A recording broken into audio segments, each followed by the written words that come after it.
because sometimes you wonder where they get the audacity. Make sure you like and subscribe on our YouTube page, and you gotta follow us on the gram, O_the.audacity.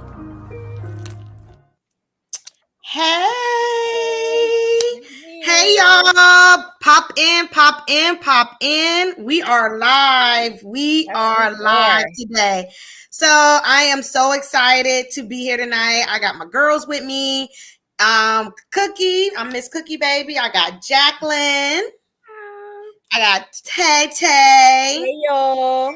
So, this has been a long time coming for this show. We have been talking about this for about a year now. So now that we are actually here, we are ready to go. We're excited and we are ready to do what we do. So what we are doing is we are delivering real tea on real reviews for real people.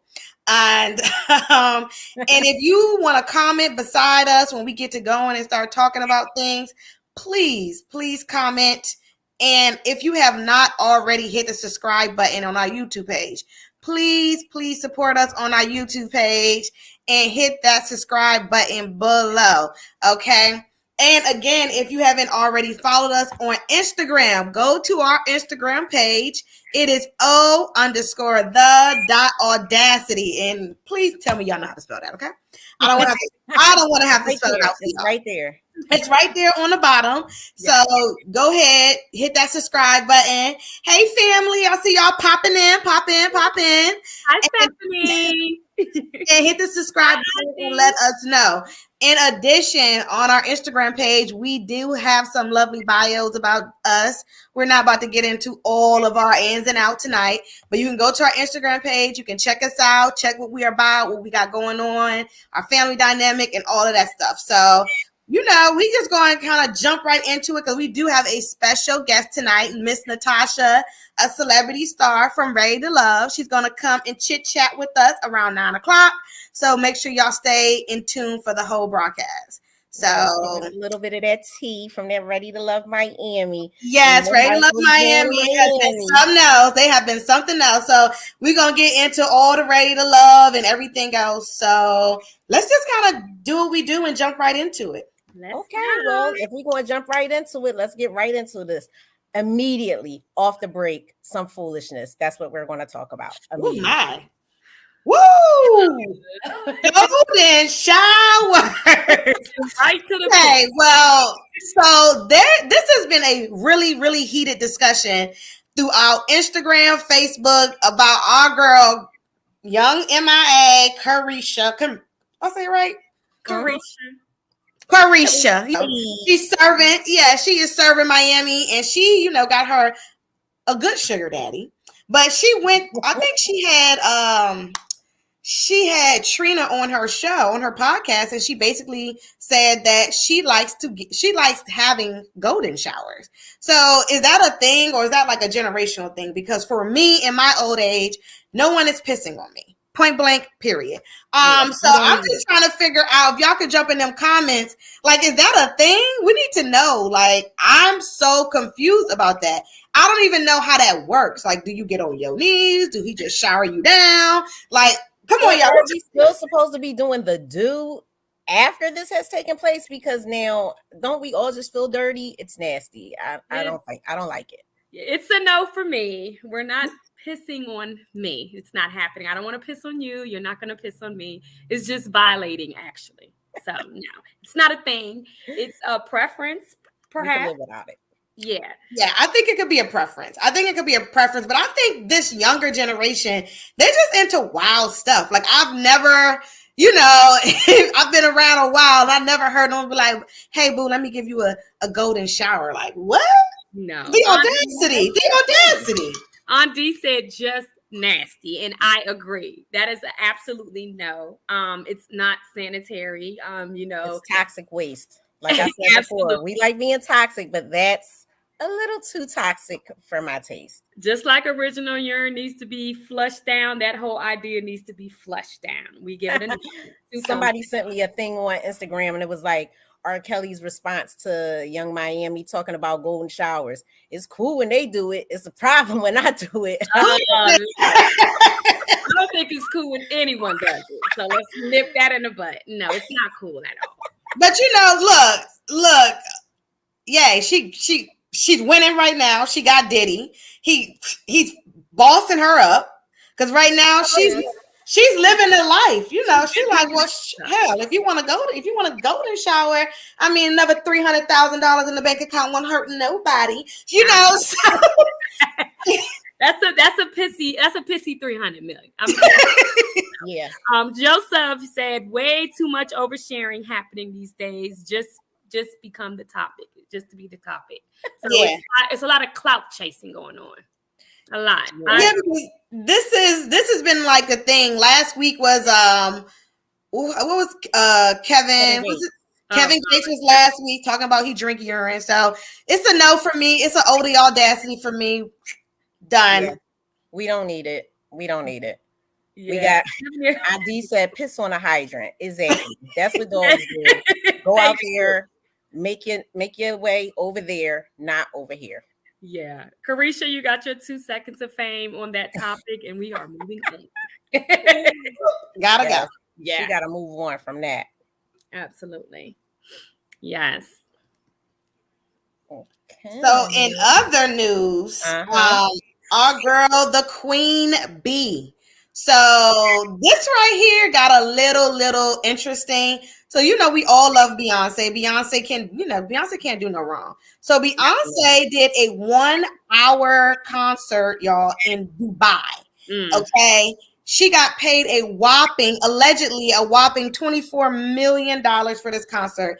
It was all the A-listers, invite only, so all y'all up here in the comments on social media talking about, oh, I could have went. No, you couldn't have, because you wasn't invited and it was invite only. So I want y'all to stop what y'all doing right now. So with that being said, we all know Dubai has heavy LGBTQ laws and rules. So a lot of her fans and a lot of her clients were very unpleased that she did this concert in Dubai, because why would you do a concert that doesn't support the community that supports you? So a lot of people were upset, enraged, and they feel some type of way. What are y'all thoughts on that? Personally, I agree with the fans per se, especially the LGBTQ community, because it's like, for me, I look at Beyonce as an entertainer that has taken from that community and made it her own. Her stylist, her hairdresser, her whole style is of that community. And to go to a country to perform, I get it. She's making money. I get it. People against that lifestyle is still a fan. I understand that. But at this point of time, you kind of riding for the other side. And I don't think it was a good move. I understand it, but I think she was really, really living on the edge with that decision to go. So I don't know, bitch. I don't know what I think. Monique, girl. But how is she supposed to? I mean, she's supposed to give up her job. Yeah, it's her job. You can't move off of how the fans feel and all of that stuff, because it's other fans that are not LGBT and Q. Is she supposed to shun them as well? Like, you got to look at it from both sides. And when she goes on tour, she's going to be going to these states in good old America that don't have any time for LGBT or Q, and have them against the law and their bylaws and high laws and right wings and left wings and all of that stuff. And they're still going to buy tickets in those states for the Renaissance tour. Yeah, you're not going to cancel Beyonce, so don't say you're. But I mean, you couldn't even go to anyway. But in defense, like you say, her hairstylist, her stylist, they are all in that community. So you just said, the hell with the people you employ. Y'all not coming along with this ride? I'm sure they were there, though. They just couldn't be out there and twirling around in tutus and being fabulous like they may be. They had to keep it under wraps. Antoinette has a comment. She says the public makes and break you. Makes you or break you, and I agree with that. So you really have to decide who you're gonna ride with. I mean, Dubai gonna hold her down financially, don't get it twisted, but you live here, your fans are here. Who wants to go to to an arena when a majority of your fan base is from that community and they don't show up just to prove a point to you. So you have to really weigh your options as a professional. And a lot of people have wrong information on this too, because after we had our little pre-conversation last night, I did a little digging, and I was like, well, why are they mad at Beyonce? Like, tell me why they're mad. So people apparently thought that this album, the Renaissance album that she dedicated to the LGBTQ community and her uncle that passed away, was being performed in Dubai, which it was not. It wasn't. She purposely did not perform anything from Renaissance. So people are spewing all of this incorrect information about Beyonce. Number one, they don't even have the story right. And they're mad about nothing. For real. They're mad about nothing, because I'm absolutely sure she did not leave her stylist that she's been with for umpteen years, or hairstylist for umpteen years, back at home in the good old US of A, because they couldn't live life in Dubai. I'm sure they who was these people on the invite list that was mad and didn't get an invite? They wasn't on the invite list. How you gonna be mad and you can't even get in? So did she who made this list? Who made the list? Let's start. Let's take it from the top. Who made this list? The list was curated by the owners of the Atlantis Hotel Resort that opened up in Dubai, which is what the concert was for. It was all A-listers, investors, and rich people. Most of the A-listers and investors and rich people are from that community, whether it's down low. And they were sitting right there enjoying the show. I don't know. I think she could have really thought about that. I think everybody that was on that invite list showed up. I mean, people, I saw the pictures. People were there. They showed up and they showed out. They showed up and they showed out, and she got her check and she got the hell out. So, she was happy either way. Yeah. Jessica said, did someone ask her stylist and others on her team how they feel or what really happened? That was a part of no comments that I could find from anybody who should have been in the uproar. It's only the other people that are in the uproar that, again, were not invited. Beyonce has her artists, her stylists, everybody signed disclosures that they're not going to say a word. So I'm pretty sure we will never know. Right. So we can't just be making up our own reasons. We speculating. We didn't like it, babe. Most of your fan base did not like it. Fix it. Like I said, they told me, come to Dubai and read your book for 50 grand. I'm going to be right over there, covered up, read my book for 50 grand. Like, hello, thank you. I don't know, because you're not from that community, so of course you're gonna feel that way. If you're she's not from that community either. Her supporters and her employees, like you all just said, are from that community. Her status from that community. Her look is from that community. Her dancing is from that community. She represents that community. In my opinion, she definitely represents that community. In my opinion, Beyonce doesn't just represent the regular Black women too. Yes, she does, but she also represents that community. She represents everybody. She represents that community. Everybody gonna find a reason to be mad about something. I mean, that is true. I'll give you that. That's true. But she is that community. So I don't know. I think she riding the fence. Riding the fence. But let me tell you, I bet her and Jay-Z don't care. They sitting there like this. Yeah, of course they're not going to the bank. To the bank. Care to a certain extent. She got 24 million in 1 hour. That's ridiculous. And we have all these homeless people. I don't agree with that. Now let's talk about that. I don't agree with that. That's too much money to give any one person to stand up there and sing with the same melody that she sings with. And I'm a Beyonce fan. I like Beyonce. But that was too much money to be given them. And they need to take half of that money and give it to the proceeds. How you gonna tell her what to do out of the Beyonce pockets? My opinion. She got it. The audacity of it. How you gonna tell her to do her money? Jackie, that is some clear cut audacity. She needs to.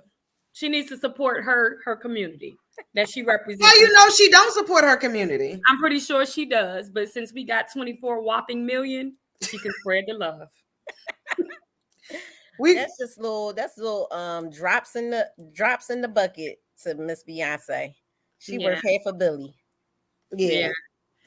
So she could have did it for free, for real, and it wouldn't have made her no never mind. All this talk and all this commentary wouldn't have made her no never mind either, because she's going to do what she wants to do. Correct. She is. Facts. Big facts. Yep. All right, well, we're going. Oh, All Lord. right. Here we go with the mess. So, oh, Lord. So, we also do reviews, and we're going to touch on a few things. We're going to touch on our ladies, the mess of the cast. Go ahead, y'all. I can't. This is my favorite. Give me a headache. I love my women of Potomac. Real Housewives. Me and Jacqueline have been talking about this for the last couple of days, and I really just can't. They are all messy. This is the messiest cast thus far. I think so. Led by Miss Ashley Darby. Woo! Ashley is so messy. No, it is not led by Ashley. No, yes, it is. She's the queen of the mess. She's definitely a part of the mess, but I don't think she leads that mess. She leads it because every time somebody tell her, I'm talking to you in confidence that you won't share this with the person, she runs. She high-speed track star runs to go share it with them.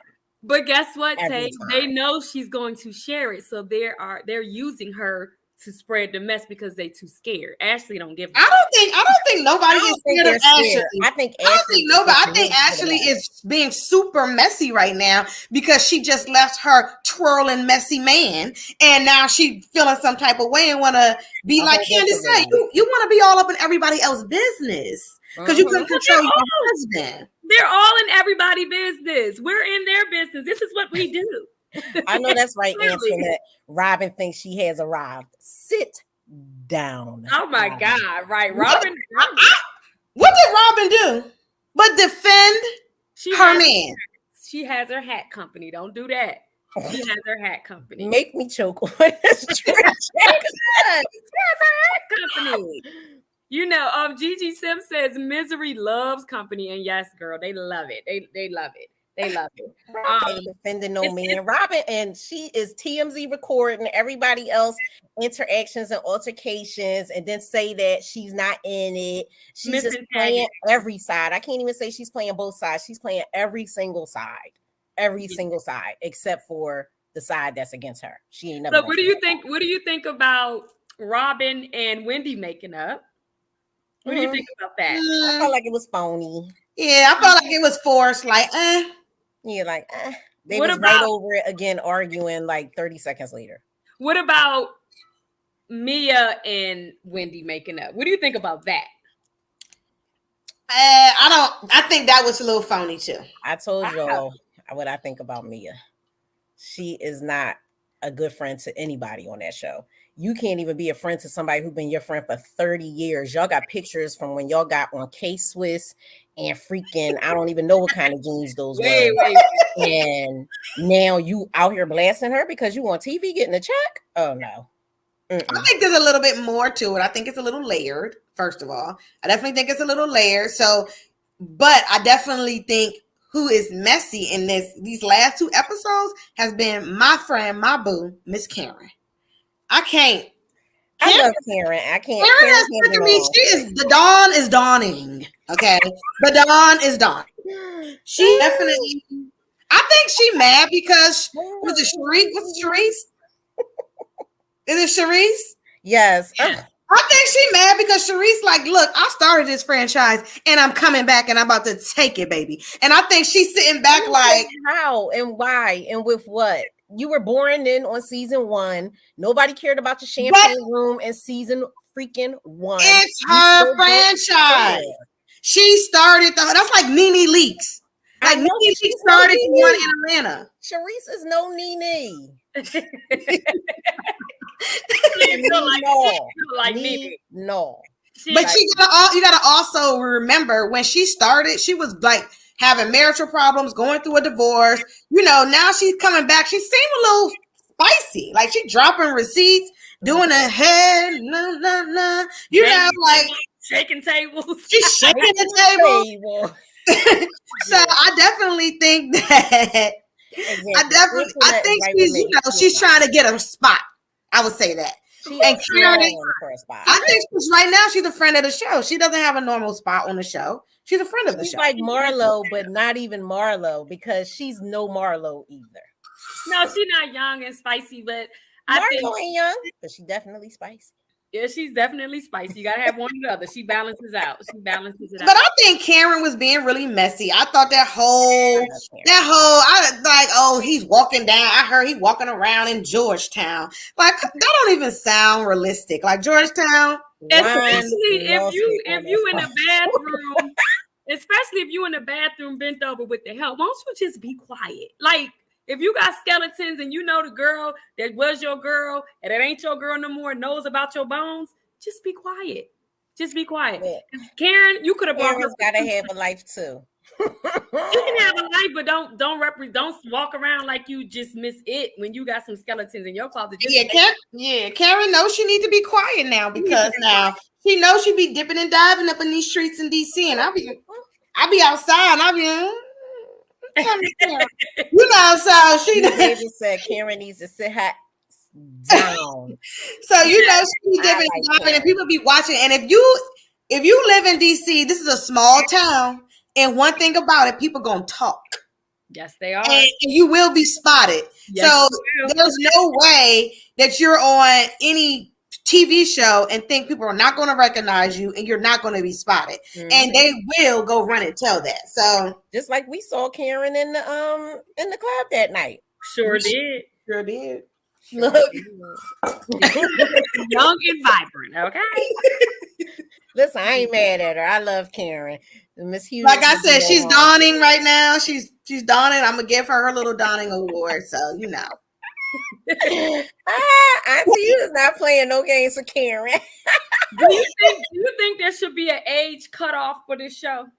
No, I don't think so either. But a lot of people we need the older characters to balance it out. Because if everybody was running around here like Ashley Darby, I would not even be watching it because they would get on my nerves too bad. Yeah, I don't think there's an age limit. But I do think this is called the Real Housewives. So I think that when you start to live the single life, you need to scoot over and let the housewives come in, an actual wife come in. You know, I get it. Well, Karen, what's her name? Candace, and what's the other one? Well, Robin now with Mia. They're married. This fake ring that Karen keeps talking about.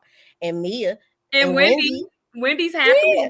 So this cast has a lot of people that are actually married. Yeah, they do. They're just actually really, really messy. They're we don't even need Giselle. We can really make her a friend of the show at this point. I like Giselle. Y'all not feeling her? No, I cannot stand Giselle. She's second in place and messy to Ashley Darby to me. Giselle is definitely messy.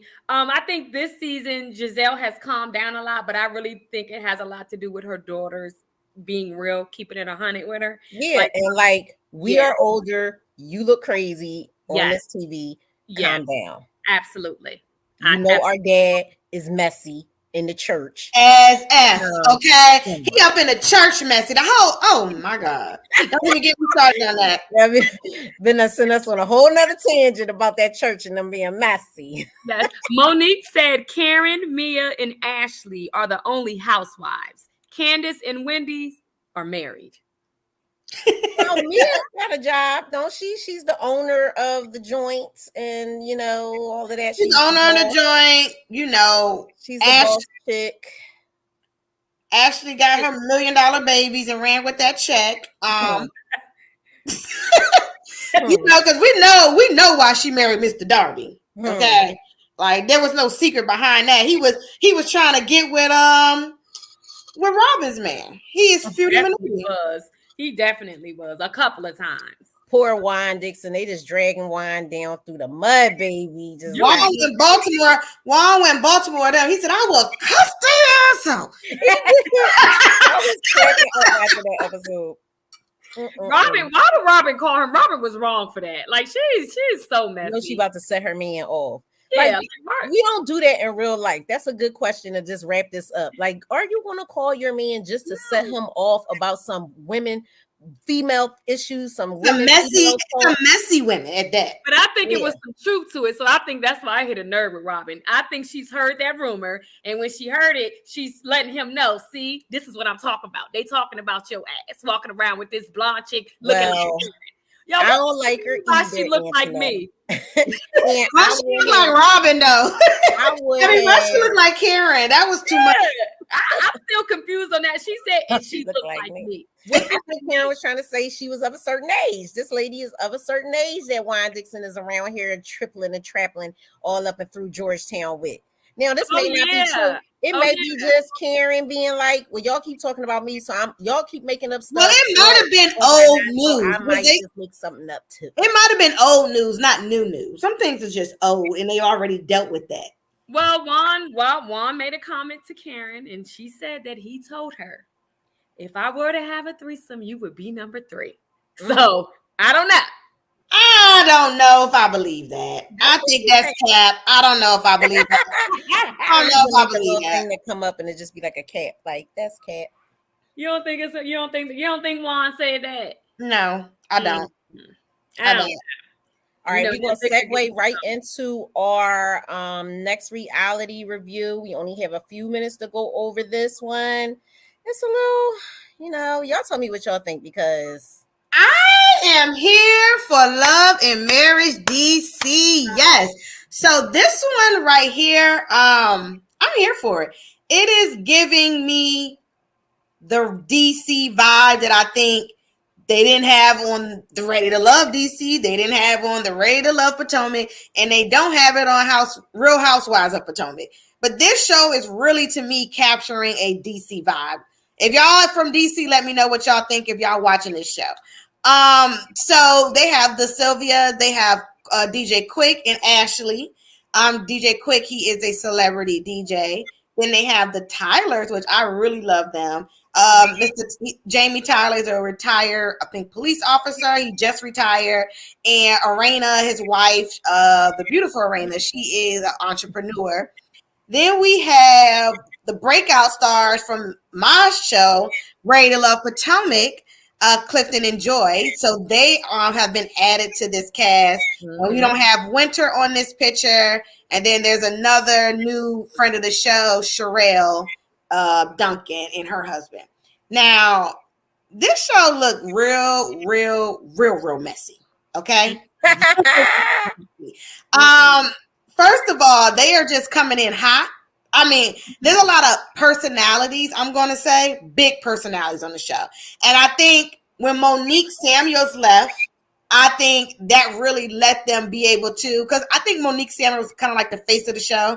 Yeah, she was taking over. That she left because she need to go deal with her husband. Okay, she need to go deal with his ass. She really need to go deal with him. But I think that this show here is we're going to be in for a surprise. But there was a scene that I do want to discuss on this show because they do have a lot of storylines. They have the storyline with Jamie and his son. Yeah. And they have the father and son dynamic, which they're struggling. They're struggling. So I do, like watching that. But they had a scene, and we're going to talk about this, y'all, and I want y'all to comment. So there was a scene where Joy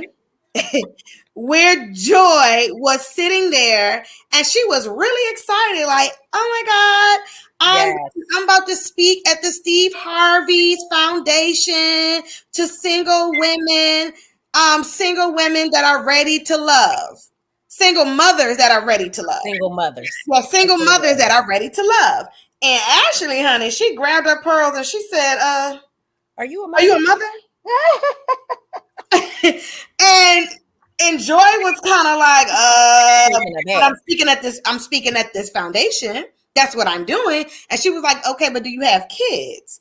And I think her one of her best friends, they kind of were like, as a single mom, how can you speak to that? Because I'm a single mother and you don't know my walk or my journey. So it was kind of like they were kind of going back and forth, but I kind of felt Joy and I kind of felt Ashley at the same time because it's like, I'm not about to get this opportunity up. I'm gonna tell you that right now because right. I can make this into something positive for everybody. And Ashley, like, well, I mean, damn, like you ain't got no kids. So what y'all think about that? I felt like Ashley came at her and it was unnecessary because it's a foundation that speaks to the single mother, but that's not going to be the only type of person that comes to speak life into these single mothers. Like you can't just pigeonhole the type of speakers that you're going to have coming to talk to these single mothers because they're not always, hopefully, prayerfully, not always going to be single mothers. Hopefully, they will be not known as single mothers, but known as this entrepreneur that used to be a single mother, this business owner that used to be a single mother, this a CEO of a company that used to be a single mother. Like that shouldn't be the end of their story, and that shouldn't be the end all be all. So why does only a single mother have something to say to these women who don't want to be pigeonholed as single mothers? That's something that none of us want to be classified as anyway. But it's a real thing. If you're a single mother, you're I know it's a real thing. It's a real thing. It's a real thing. Say you're not who you are. You are just a single mother. You want that to be like your classification? If I'm an owner of a company and I'm a single mother, I'm a single mother as an owner of a company. I'm going to wear that, you know. But I don't even have to say the single mother part. Yeah, my question is this: single mother. What defines a single mother? When y'all say single mother, is it you're not married, or is it that your child's father's not in your life and you're doing it all by yourself? Like, what is the single mother? I think it can fall under all of those things because technically, if you're not married, you are a single person. So if you're a parent, then you are a single parent. Yeah. Stephanie said they asked her to speak. I'm sure they know she's not a mother. They asked her on because the show and Finding Love not to talk about motherhood. And I agree with that, Stephanie. I agree with that. And I'm like, okay, because she is speaking to single mothers, do you think that Ashley was trying to make a point that you shouldn't be the one speaking to these single mothers because dating as a single mom takes more than a regular single person dating? Maybe that was what Ashley was trying that may have been some of what she was trying to convey, but I think the delivery it didn't come across the correct that delivery was very offensive, and I saw that nasty and like I saw that Joy took offense, and so did her man. Clifton looked like hold Clifton up, was tight. Yeah, he was tight, but I think she was than usual. I think she was a little in her delivery. You know, like they always tell us Black women that we're aggressive, you know, and you know. I don't think she was aggressive. I think her delivery was borderline, but I don't agree with aggressive, but I think it was definitely a why are you speaking? Why you? I think it was one of those type of things. And I think a lot of people felt that. And maybe Ashley probably should have came to her in a different point of view. But you know, it is what it is. And Joy, or they could have had it like a little sideline conversation. But I don't think everything is for the cameras. Like everything doesn't have to be for the cameras. I understand that y'all trying to make it, you know, be a storyline and this, that, and the third. And Joy and Clifton are new to the show, which I'm still confused on because are they married? Like what's happening? But they're gonna get married. The other girl, allegedly they're engaged, so they're allegedly going to get married. I love to throw these air quotes up there because. Yeah. Antoinette has a comment. She says Ashley was wrong. These women are already nasty with their big heads. Woo. Sit down and sit down. You have been on TV for 5 minutes. It takes away from the purpose. I agree with that as well. I think that was wait, is Ashley and Joy friends? They in the intro, they're both they are friendly. Yeah, they're friendly. That definitely wasn't friendly, and I think that Ashley, if she plays back the video, I think she can talk to Joy on the side and see like, oh, maybe I was a little in my delivery, like because it came across that way to me watching it when I watched it last night. I was absolutely. Monique said they got engaged to be on the show. In my humble opinion, that could be something because all of a sudden we in love like that, like. All of a sudden, you don't even. And we're saying all of a sudden because the show comes on, and you know they probably been doing this Ready to Love thing. Kena, how long it's been since y'all aired that show? A year, but you know they know all the people on the show. They know all the producers. It's the same producers, so they're very comfortable in this setting. It's They're very comfortable. So have you been out? Have you met them and see the love and feel the love? You think it's something there? You think it's for TV? I definitely think it's something there. I mean, they got engaged for the world to see. You know, They got engaged for the world. They got engaged because they was in love. What are we talking? I think they got engaged because they were in love. Okay, well, I respect that. Okay. Boom, there it is. I think I personally, what is going on? I personally think that Tay, can you try to send Natasha the link in Instagram? I will try. I personally think because she's trying to actually log in and she is getting the main StreamYard thing. But I personally think that this show is gonna be spicy. So we have Natasha. She's actually about to join us from Ready to Love. Have y'all been keeping up with the Ready to Love season Miami? What do y'all think about that? Season 7. I'm going to be honest and say that since DC, I have really lost interest because I feel as though they're casting people that are not ready to love. So I'm not really into it, but I did watch Miami season, and it's really interesting. I feel as though women are being more honest in what it is that they want in the beginning, and they are letting the men know off the top what it is and what it's not going to be. And I like that. I like that. You know, I am told that I am an alpha woman. And I think that whole style is to men is just like they can't handle it. It is what it is. But Ready to Love. If you're on a show and you're ready to be an actor, you're ready to be an actress, you're ready to be a producer, a rapper, let people who's really ready to find love be on the show, please. Like you Yes. Yeah. Because there's too many people doing other things, and I ain't gonna lie. I'm not even gonna hold y'all. Y'all know I cannot. That first episode was so dry. I was in here taking a nap. I had to get waken up. Like, aren't you supposed to be watching this for your podcast tonight? I was like, what? I think this is dry. that they really have to start changing the formula in the show. Me personally, they have to start changing the formula in the show. Like something has to happen differently. Something has to happen differently. So they're meeting people around the city. Are these cats from Miami? Yes. I mean, most times they're from different places, to be honest with you. But they actually are living in the city of Miami. So hopefully we trying to get Natasha up here real quick. We trying to send her this link. I want to know how dating in Miami is, because Miami is a spicy city. So if you dating in Miami and you locked in and you meet your man in Miami, you meet your woman in Miami, and y'all go somewhere, that's some good shit. So I want to see how dating. I've never dated a man from Miami or dated in Miami. So this is going to be interesting. Very interesting. But I definitely think that Ready to Love, they need to change the formula. They definitely need to change the formula.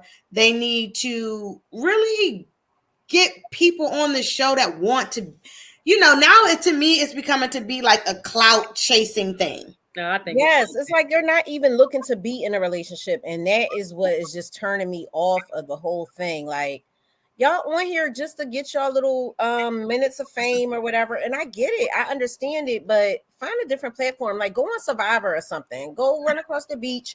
Go make a tree house and eat some weird plants or something like that, because this ain't for y'all. Yeah, I think that whole Ready to Love franchise is being watered out at this point. It's being watered out. Jay, how did you send her the link? Through the Instagram. Through your page or through the OTA Audacity page? Through the OTA Audacity page. Okay. Yes. Because she is only getting I don't know why we can't get her in here, but she is only getting the main broadcast StreamYard link. I don't know why, because I did exactly what it tells us to do on here. So I don't know. So we're going to give her another few minutes to see if she's able to actually log in and join, because I don't know what is going on. And I really wanted to talk to Natasha. She was the first one to actually get kicked off of Ready to Love. And and she is a lawyer, I really enjoyed her. I think that she definitely needed to get a second chance. I don't think that they should definitely send people home on the first night. I think it's pretty ridiculous because you don't get a chance to really get to know people. That is true. I actually felt that way about the DC when you were on. And I felt as though, like, you know, you want them to be up in somebody's face and we're just meeting. I might, you know, I'm not comfortable yet. Let me get comfortable and not drunk. I don't think they should have alcohol on the And that's what you said, Cookie. They were plying you all with alcohol the entire time. And it's just like, are you trying to get the real people or are you trying to get like TV drama already on the first day on episode? And I'm like, they could move them in the house. They got I'm about to get her a call. The girl's hair done got all puffy and everything because they still had them outside in a Miami thunderstorm. Like, come on.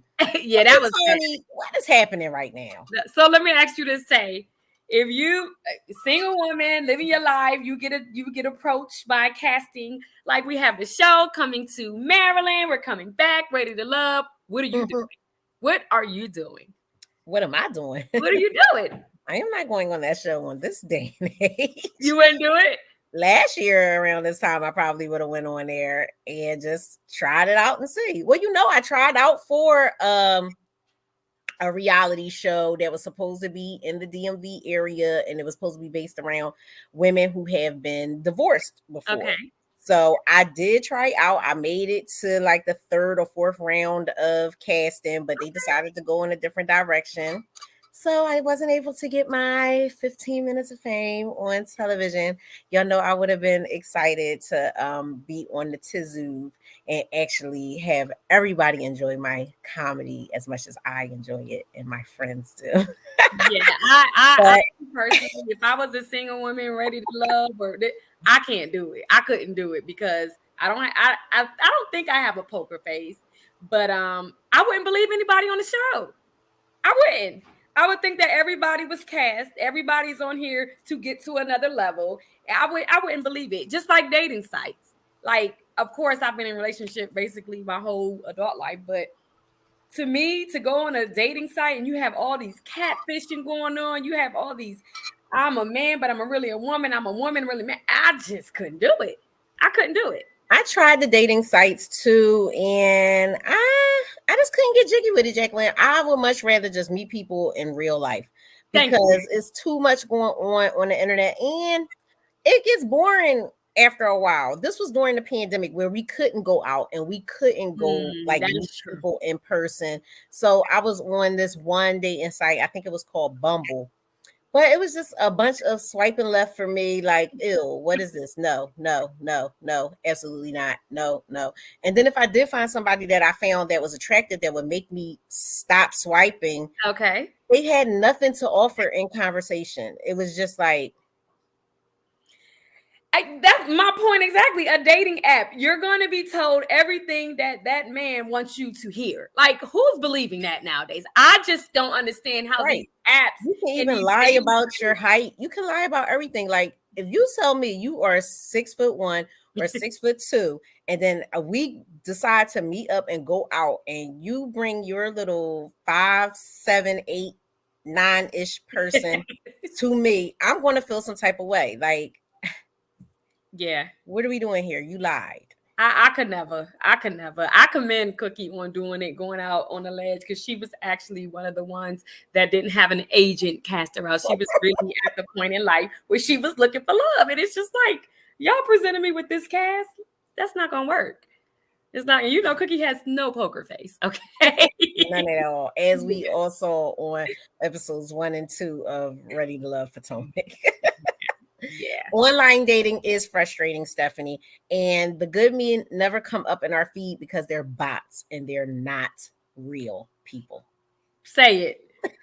You already know how I feel about it. I'm like, don't go on that site. They are lying. They are not real people. You don't know. No, they're lying. They are lying. Do not waste your time. Go to the grocery store. Go to the gym. Well, not even the gym. The gym, I can't even do the gym. You try to go to the gym to get your body in shape. You try to go to be healthy. As soon as you walk through the door, it's like a meat market. I can't do it. No. I feel the same way about the gym, Jacqueline. I have been back in the gym as of most recently. And it's like every time you walk in there, it's just like all eyes on me. That's all I hear from Tupac, like in my head. People just watching you while you I'm trying to get in here and work myself out and better myself. And here y'all go staring a hole in me. I can't even exercise correctly. Can I be ugly? Sweat my eyebrows off. Thank you. Everybody looking at me. Yeah. So Gigi said people bring their representatives whether online or in real life. Ooh, that is true. Mm-hmm. But I bet I can guarantee you can feel it in real life faster than you feel it online. So how about that? And Auntie said they all were not that attractive either. That is the truth. And I know everybody says beauty is in the eye of the beholder, but we all got eyes. Thank you. Yeah. Now, I will say that when we met the cast in person, TV was not as kind as it could have been for some of the people on Ready to Love Potomac. Because when we met the cast in person, we was like, oh, okay. Well, y'all didn't look like this on TV. And when they weren't on TV in front of those cameras, they were more relatable. They were relaxed. Themselves. Well, some of them were still their representatives. Leave the lights, camera, and actions. If you're looking for love, leave the lights, camera, action. Just represent yourself in real life, and I guarantee you, your prince or your king, your prince, king, queen, is around the corner. Guaranteed. Mm-hmm. You gotta wait. Oh, there she is. There's Natasha. Speaking of Ready to Love. Hi, beautiful. Cookie, you're still muted. Cookie, unmute yourself. Yes. Nice to meet you, Natasha. Hey, girl. We was like, what is happening here? We were like, what is happening here? Why can't we get her? I've never had that happen before, but here we are. Here we are. So we just gonna jump right into it. Thank you for coming on. And you know, I was sad that you went home. I definitely did not think that you should have been the first person that went home. I think that you definitely needed a fair shot because you don't get to know people that in like 15 hours of shooting. It's impossible. So how was that first day you going home, meeting people? How was that for you? So I mean the mixer, you remember what it's like. Oh yes. 15 hours. It was hot, it was raining. They did y'all dirty, baby. I was trying to get some stuff done so that I could be available, because basically you have to prepare to be MIA from your real life for such a long time. So I had a new assistant that had just started. So I was really, really busy leading up to that day. I hadn't slept since I woke up the previous morning. So towards the middle of the day, I started getting like hangry. I'm like, when y'all Oh yes. Like, this is Cookie's same story from right. And I'm like, after I talk to them, can I eat? Like, they were like, she gotta go. She get on my nerves. Definitely deja vu. Yes. Deja vu. I was hungry. I was miserable. I will say that, of course, I was nervous. It's a lot of like hurry up and wait. I ended up being like a little bit late, but I still sat in my car for at least an hour before we even went in. So it's just, that's showbiz though. That's life, really. Like hurry up and wait. So it was a lot of that. And then it's like, you have all of these things being said, like, oh, make sure you ask all these questions, make sure you talk to all these people, make sure you do. So then you're trying to balance that, but then still be yourself, but then still do, the things that your friends told you, like, don't go in there acting like this. You need to do like this. So it's like all these things are swirling. So it really is like speed dating on steroids. Definitely. Like it's so intense, but then it's, I don't know. It was like, I was trying to do my own assessments because I never went in saying like, all right, I'm gonna go be on the show and I'm gonna get something out of it. I thought my man was gonna be there. I really thought I was gonna be like instant, like this gonna be my soulmate on this show. Like I really thought that. So I'm trying to like talk to the guys and I'm like, okay, so is it you? And I'm like, talking to them, asking them questions, and then it's like, I don't think it's you. And then go talk to the next person. We're like, "Ooh, is it you?" But then I'm also trying to, answer their questions and make sure I don't come off as the lawyer and whatever. Mm-hmm. But it was intense. I will say that. And I think that after my hair got rains on and like poofed up, and then I wasn't allowed to like go fix it, I was just kind of like, whatever. But, so let me ask you to, I already know how Ready to Love goes. So, but being because it was hot as hell in DC when we shot. So I know it's hot as hell, but it was in September. No. So it wasn't, a few days before it wasn't that hot, but it's really hot in Miami and humid. So like, did you not know it was going to rain with the hair? Because you have natural, beautiful hair. So what was your thought process in that? So I knew that as time went on, because of course Natasha, who was sending Natasha home? Like, I did not think that, okay, I'm gonna go home today. So I'm thinking of like the bigger picture, and I'm like, okay, like wearing my hair just like my natural big curly, how it was up until like an hour ago, is easy. Like that's like my go-to, wash and go, put on a little leave-in conditioner, and we roll. So I was kind of saving that for later. And I can't wear, like my hair now is like, if I were to go outside to be humid, it's going to poof out because I just flat ironed it.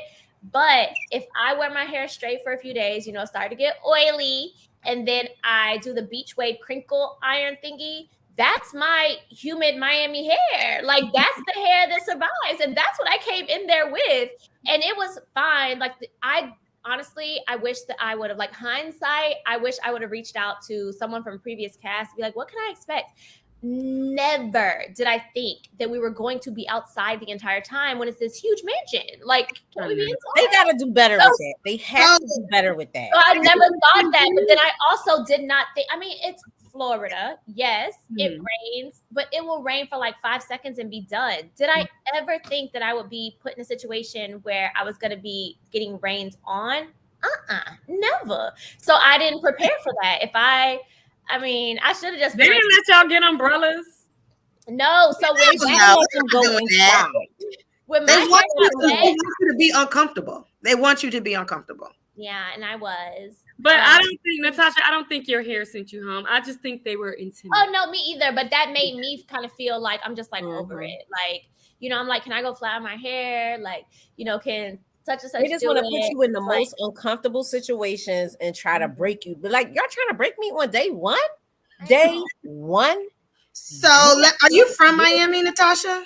So I'm originally from Fort Pierce, Florida, which is about an hour and a half, 2 hours north of here. Okay. But I'm born and raised in Florida. So did you know any of the cast members prior to being on the show? Like, I only knew Suanne. But you knew Suanne. Okay. Yeah. I think we became like friends and stuff more so from the show. But the legal community is small. So we definitely had to ask, was that the other lawyer that was on there? Okay. Yeah. Okay.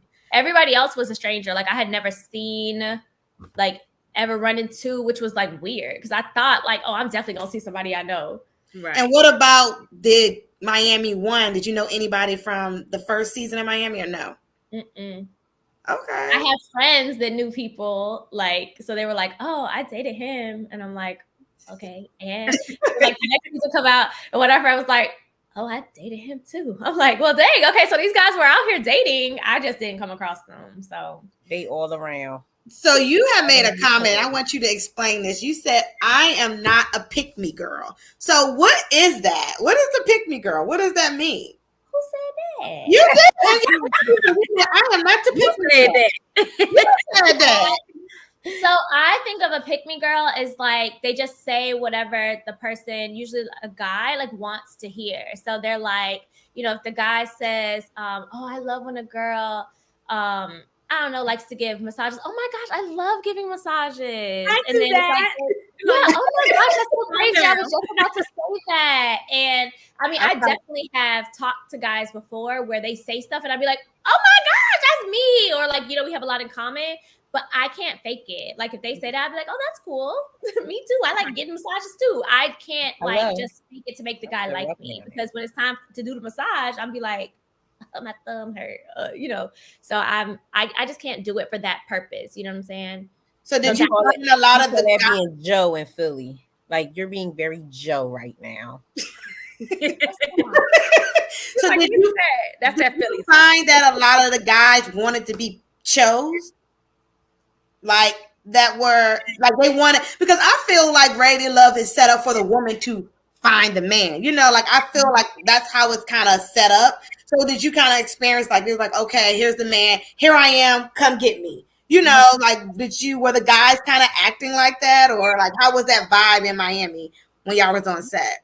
Yeah, I got that same vibe, because I remember like the producers kept telling us, go ask this question or go over there and talk to them. And I was like, so y'all tell the guys to go and ask these questions? Like, are y'all telling them to put in work too? I'm really curious to know. Like, no offense, but I really was curious, because I was like, every time I turn around, it's like, go talk to this person and ask them this or whatever. And it's like, I get it, but I just wanted to make sure the playing fields were even, and they weren't, because it was like, well, no. And I saw something online that basically said it was, I think with the show, it was like first season when it was first starting, that it said it's a dating show, 30, 40-year-old successful Black men and women from the male perspective. Definitely. Yeah, from the male perspective. So I think that the guys definitely, it was kind of a mix as far as like, that's what I think the premise of the show was, for us to come and like put in the work and like kind of not like, but present ourselves to make the guys want us. But I think the guys, yes, they were like, you know, kind of, you know, like the ego, like, okay, come, like, show me what I need to know, because they weren't really putting in the same level of effort. But I also think it was them looking like kind of hanging on to the girls that they knew like them, because it's all about, you know, stay in the long run for a lot of the people. So it's like you want to pick the person who picking you, and so they're playing the game immediately. And I'm like, okay, well, it is the game of love. If you can, I mean, Ready to Love is playing the game of love. Like, yeah, they're playing the game. If you play the game of love, you might actually find love. I mean, some people actually look at Clifton and Joy. Some people actually find love. Look at Rashid and Simone. Like it does happen. But that lady had so much makeup for me in the beginning of that scene. Oh God. I was like, it's too hot in Miami for all that face, baby. Who? Too hot. That one that got engaged, and then the guy proposed, and then she got down on her knees too. I'm like, get up! He's supposed to be on his knee. Why are you on? I think she was just kind of like, yes, I'm so excited. Get up. Get up. Exactly. Get off your knees. So what is the dating scene like in Miami? Like, tell us. I love Miami, baby. So what is the dating scene? Like, give us some the dating scene in Miami. Because clearly it can't be all that if you wanted to come do the Ready to Love. So give us the tea, girl. Yes. Go somewhere else to do it, is what I'm saying. Like, it's that bad. The part that they show where Tommy was like, it's pee in the pool, I actually said, and poop too. Like, it's a shitty situation here, because so it's difficult everywhere. I know that my friends in Atlanta having trouble, but you know, the other southern states like the Carolinas and stuff, they be a little bit more successful because the guys are just, you know, they're just a little more old school, and I don't know. So it's not everywhere, but I think in bigger cities, it's a struggle. And specifically for Miami, I think the struggle is the fact that, like, so, you know, with social media, it's kind of difficult because guys are very visual. So they're constantly thinking about, like, okay, what else is there? Miami is living social media. Like, it literally is like Instagram in real life. So you go like out to a restaurant and you're going to see a person that you don't know who the heck they are, but they're going to have like a camera crew and like people like recording them and taking pictures. It's social media in real life. And I've never been to another city. I mean, even with Atlanta being like Atlanta, it still is not the same as Miami. So everyone here is balling, but they ain't. Everyone here, I mean, you ain't gonna go to no other city and see as many like Lambo trucks and Rolls Royces. Like, they like Toyotas here, but some people are balling, but some people are not. And some people are ready to date and some people are not. But they're all saying that they are and they just want to waste time. And then if they like you, then they like wondering like, oh, but is there something better out there? And it's just, child, it's so is the scene really small? Like the dating, is it like really like everybody kind of know everybody, or it's a lot that's how it is here. Yeah. Where's here? DC. DMV area. So is it like that, or well, not for me, but I don't feel like I'm like out there like that. But if you are like on the scene, then yup, you're gonna see the same people. Because when I'm out with my friends that are on the scene like that, they see the same people, they know everybody. When they date, it'd be, like, oh, I dated him, and like that, and that's not my story, but that's because I go through phases and I typically can go on like 3 dates and I'd be like, oh, I need a break. Like, so I don't be out there like that. So did you find that now that you're off the show, like the guys are like, oh, I didn't vote you off, and dang, like, what's up with you now? Like, are you, because it seems like that be the whole vibe when you get off the show. Now it's like, hey, what's up? Can I call you? Like, did you vote me off? Like, no, you still on the show, call them. Big facts. Right. So yeah, that definitely happened. And even the two guys that had something negative to say, they was in the DMs too. So it's like, and I hear, it's like I talked to one guy right after, and he was like, I'm mad, da, da, da. And I'm like, whatever, it is what it is. And then talk to somebody like the next day, and they're all saying what happened, and I'm like, okay. But the third guy was like, all right, somebody had to say something. Like, it's gonna be somebody lying. Like, don't do that, because like we can still be cool. It's fine. Y'all made a decision based on couple minutes of conversation. I'm not mad. So don't like make it to where like if we become cool and now I can't rock with you no more because now you lie. Like, I can't rock with you. But what I saw on TV was pretty consistent with what they had said. But it was just funny to me because I'm like, what's okay? The other 3 guys that slid in the DM, reaching out, they said the same thing. So we running out of guys. Like, who said something? Right. And what about Dre? So he was the guy that went home, and he, I think Dre went home basically because he was shorter than the other men. So when y'all went into the female deliberation, like, did you vote for Dre? Like, what was your, how did that go down? So for the female deliberation and for the guys too, they split us up. So it was 4 and 4. So with the group that I was in, none of us said Dre as our least. All 4 of us said Blake, like, which he should have been gone, right? And we, which one is Blake? The one that the dimples and the shaved hair, like he in the military. Yeah, the 3 kids with the 3 different baby mamas. Yep. Bye. Yeah, so we all said Blake because right before Tommy came there, he came over and kind of, we already were like, leaning towards him because the 4 girls that were in the group, well, the 3 other girls plus me that were in that group that I was in, we all want kids. And he, that was where the conversation was like, he said 87%. And I was like, well, he told me he checked it off. So he didn't say 87% with me. And someone else, I think, said like, yeah, he said he doesn't want kids here. He already like has them.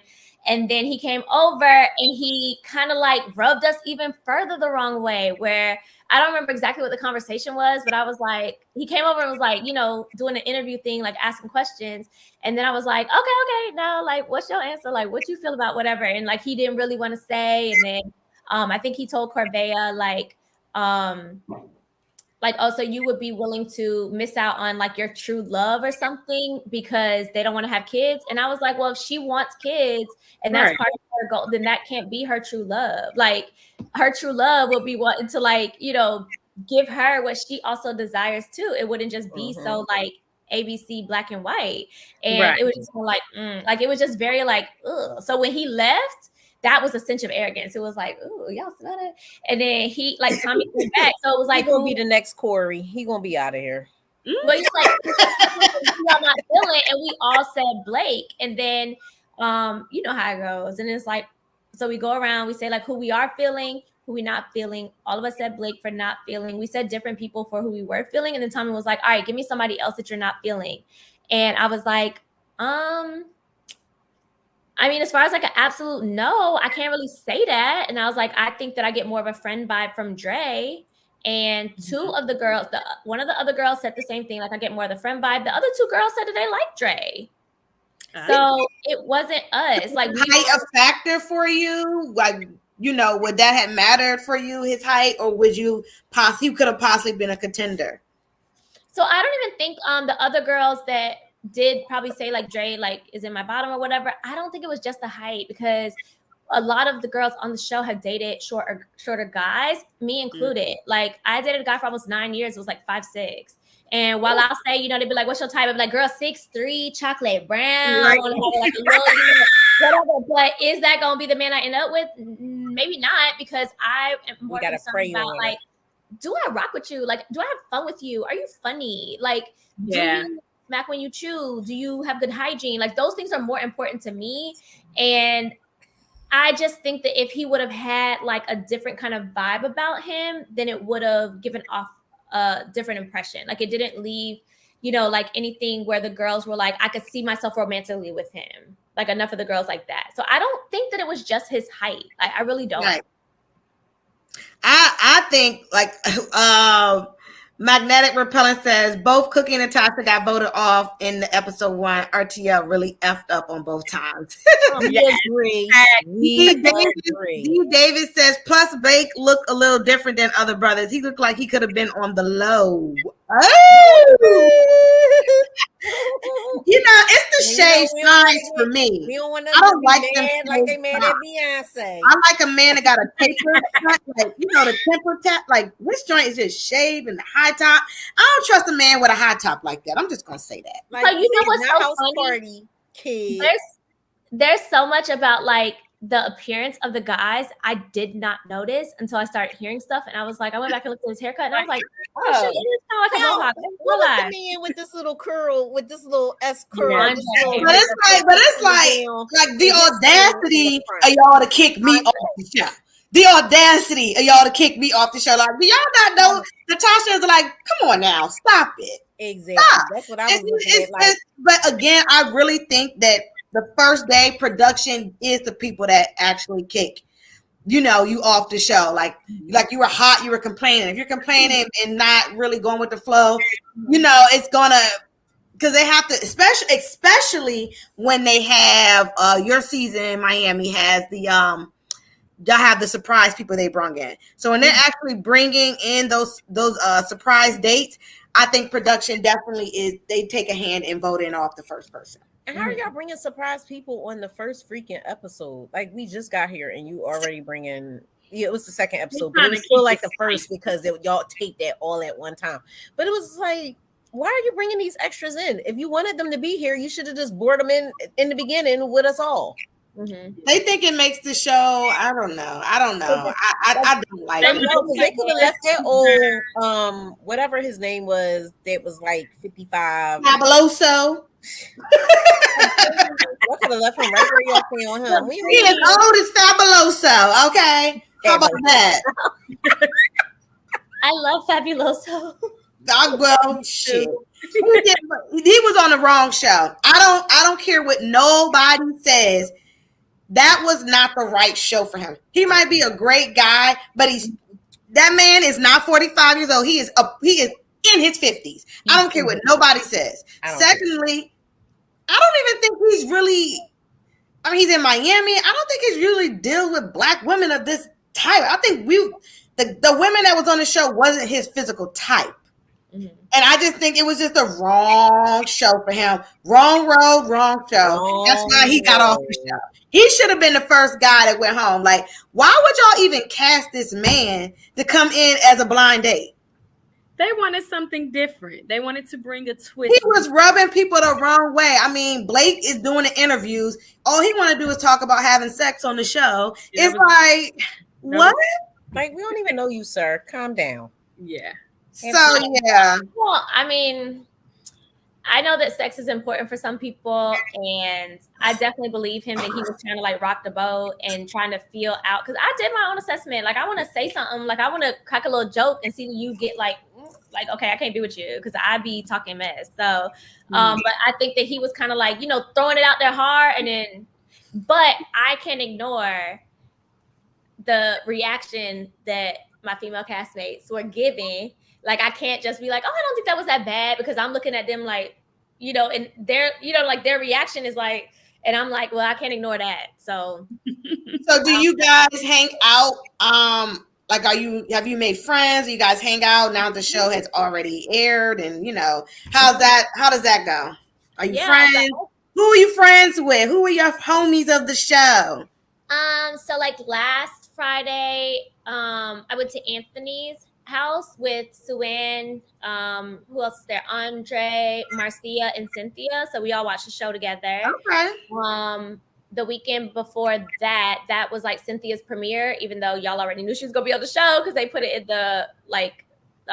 Cynthia. Oh yeah, I love Cynthia. I really do like her. I really do like Cynthia. Mm-hmm. Yeah, I like her. So she had a party, so we went there, and like majority of the cast was there for that. So I, like Suanne, Anthony, like all the people I mentioned, Corvea, Z, I talk to often. Who else? That's about it. Right, so you might not have found love, but you found some lifelong friends, perhaps. Yeah, it's just not romantic. Yeah. Okay. There's nothing wrong with that. We got our little friends from Cookies episodes of Ready to Love that we love. They in our friend group now. I definitely think that if you don't find love, you can find some good friends through this journey. And I definitely have met a lot of great people, and we still hang out. It's nothing but love, And I think even though I did go home, I have much rather my process that I went through opposed to me having to like shuffle through a lot of the bull crap, because from I don't know what's going on in Miami, but I know what's going on. What I observe, a lot of people just do the show just to do it, So, and then you have people that really want to find love like yourself, and it just is you a straight shooter, so you like, this is not it. Mm-hmm. You're not about to sit on the show and chase clout, chase another episode. Some people are chasing episodes. Mm-hmm. So Natasha, if you had the opportunity to come back, do you think you would be up for that, or are you just like, done, I'm over it? Like another season or something? No, you know how they bring people back mid-season, like, we know we got rid of you, but we're gonna welcome you back and see what's gonna happen next. Yeah. Oh, I mean, I would have. So if I'm answering that question like in real time, then I would have, because that not with production, but with one of the cast members that came up.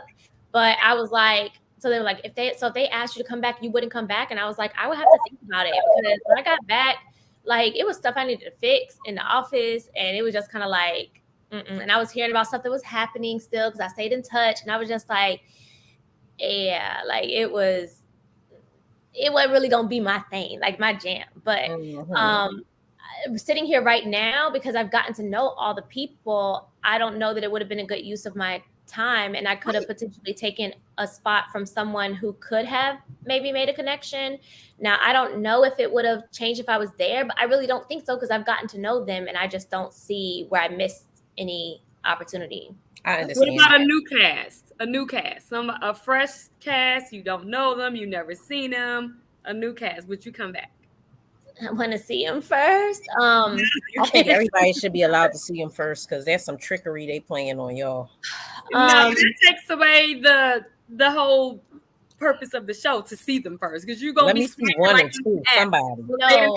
Did you watch? Nah.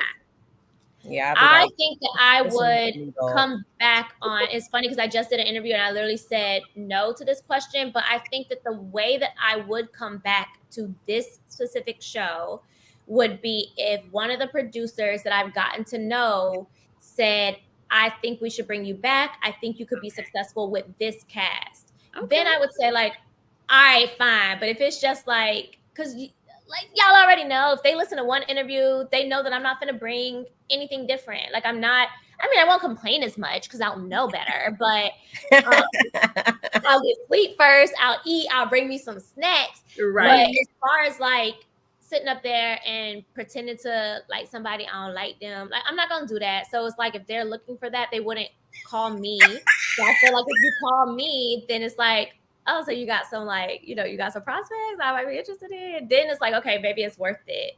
Okay. I tell you, I thought I was gonna find my man on that show. We all did, girl. We all did. But guess what? You gonna find him. Out better on the other side. We made out better on the other side. So that's just that. D. Davis said Miss Christy Love with the bad makeup and natural hair should have went home. Ooh. Who was Miss Christy Love? I don't know, but she says she should have went home first. Get out of here. Christy. Okay, well, we're about to wrap up here. So, Natasha, tell us where we can find you at, what you got on, any events. Let us know what's going on in Miami so we can come support because we love to take a trip to Miami, baby. Oh, well, I'm actually trying to plan a brunch probably for the beginning of March because, you know, March is National Women's Month. So I'll keep y'all posted on that, but definitely follow me on Instagram. Like that's where all the information will be. Okay. There's a link to my firm's page. Take the business over there because the Lit Lawyer is, you know, I talk about legal stuff. But that's my personal page, and don't be coming over there to talk about that. But what type of law do you practice? So I have a full service. I have a full service law firm, but mainly, like I still do. My background is complex tort litigation, so I still do general litigation. That's actually what I like to do. That's where Lit Lawyer comes from. But I do a lot of auto accidents, contracts, like breach of contract review, drafting, and that is like a huge umbrella because I have clients that are in the entertainment industry. You know, I have commercial real estate developers. It's just like it's a huge like range. And then I probably say like the last main area is like probate and estate planning. But I'm like, you know, I got my set clients pretty much, and I'm their lawyer. So whatever they need, like if they get, you know, if they get put in jail, they're gonna call me for that too. So I have a background. That's why I say it's full service, but I like to be able to pick who I work with because if you get the wrong client, they're gonna stress your life, and I don't want to stress my life no more than it has to. And you practice your offices in Miami?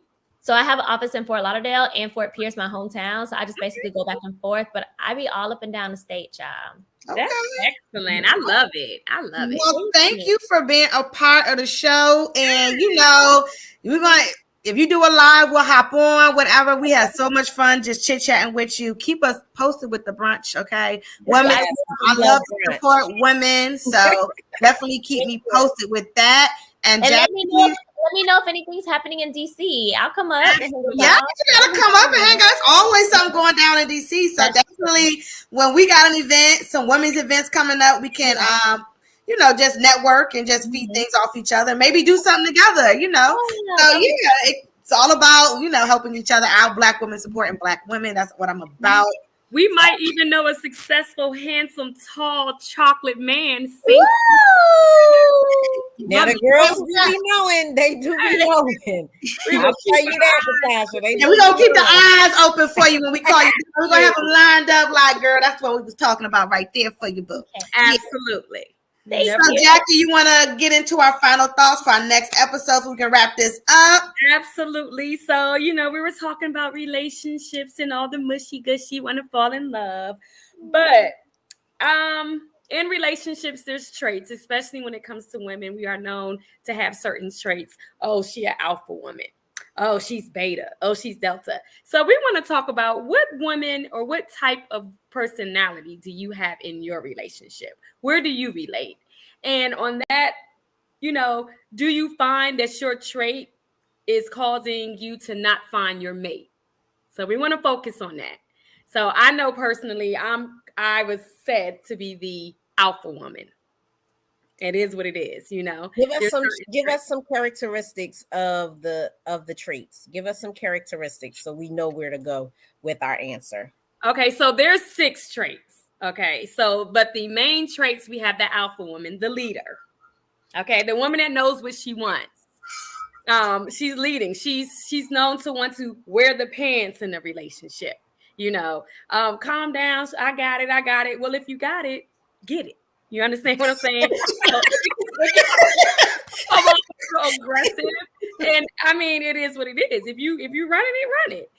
Then we have the sweet little beta woman. The beta woman is compassion and oh yes, baby, all that. And that's nothing against the beta woman, but I don't know nothing about her, So is she just a yes woman? It has to be another something. No, I don't think she's just a yes woman. The beta woman, and she's compromising. She's nurturing. Okay.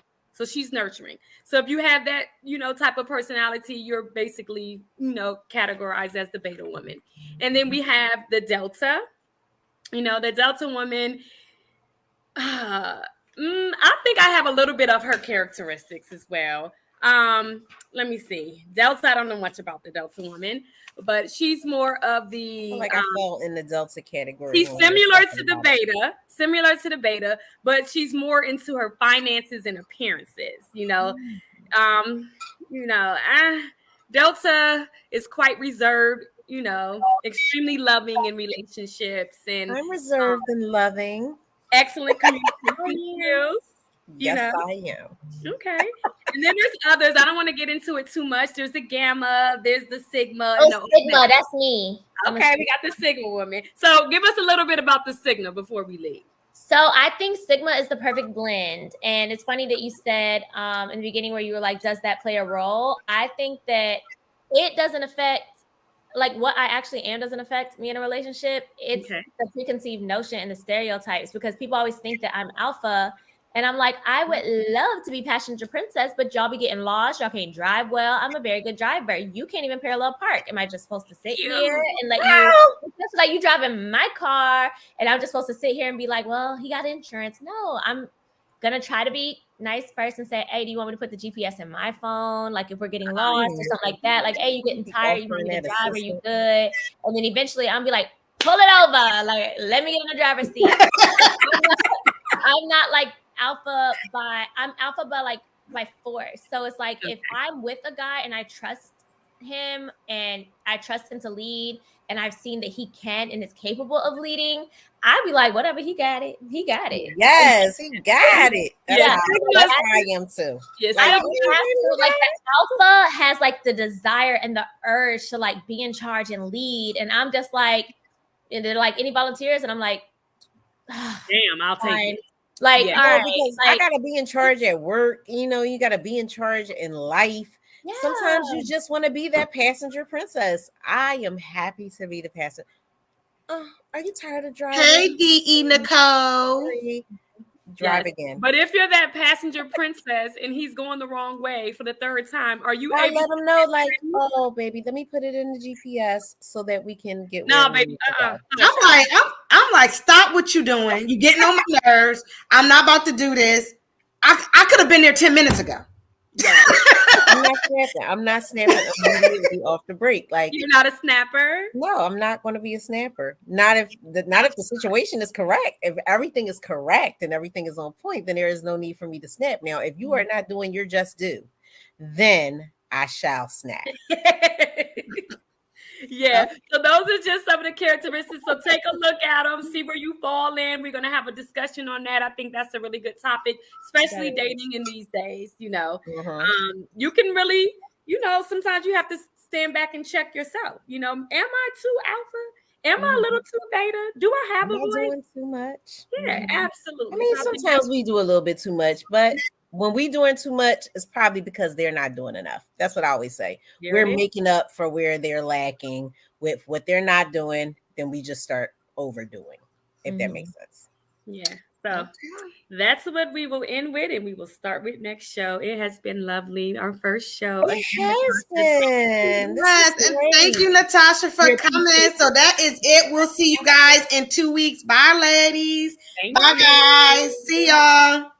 Yes, we are off, and we're going to run the music again. Yes, thank you. Thank you for chatting with us. Okay.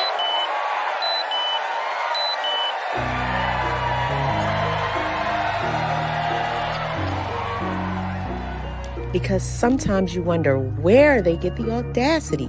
Make sure you like and subscribe on our YouTube page, and you got to follow us on the gram, O_the.audacity.